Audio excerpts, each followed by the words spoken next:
Mano mama sugebėjo per visą savo gyvenimą per vieną mėnesį susilaužyti 2 kartus ant kojos pirštą.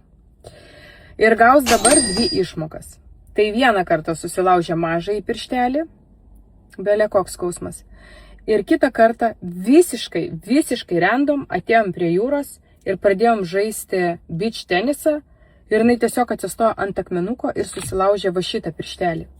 Ką aš noriu pasakyti, traumos, jos antiek yra netikėtos, tu gali visą gyvenimą neturėti nei vienos traumos, bet kai tau yra 57 metai, tu irgi iki dabar gali galvoti, jau jeigu neturėjau visą gyvenimą, tai ir dabar neturėsiu.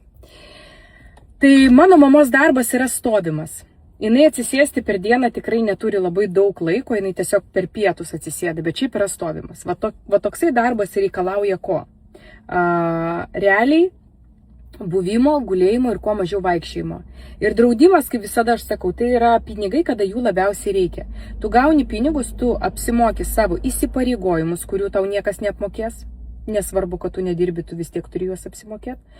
Ir visus kitus dalykus padengia, nors ir atrodo, lūžis pirštuko, jisai nereikalauja pačio gydymo brangaus. Nereikalauja, nuvažiuoji pas gydytoją, tave jinai priema, ir viską ten tau subintuoja su kitu piršteliu ir tu vaikštai ir visą kitą. Nebent tą įtvarą pasako nusipirkti ant pėdos, kur pastatai pėdą ir neini su savo batu, jeigu negali įsidėti į savo batą. Bet, pavyzdžiui, vasarą tikrai galima rasti tapkę, į kurią įsidedi ir vaikštai. Bet dirbti, kai yra intensyvus vaikščiojimas, tai yra labai blogai. Nes reikia kuo ramesniai būsenai leisti pirštukui sugyti.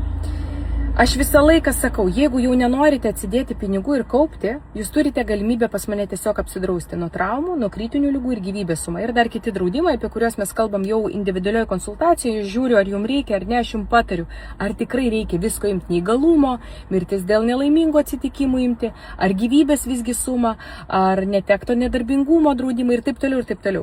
Paketas draudimų yra labai didelis, kurį mes nepaketuojame kaip dažniausiai kitos bendrovės, o mes siūlome po vieną draudimą atskirai imti jums reikalingą draudimą, o ne tai, kas mums būtų naudinga.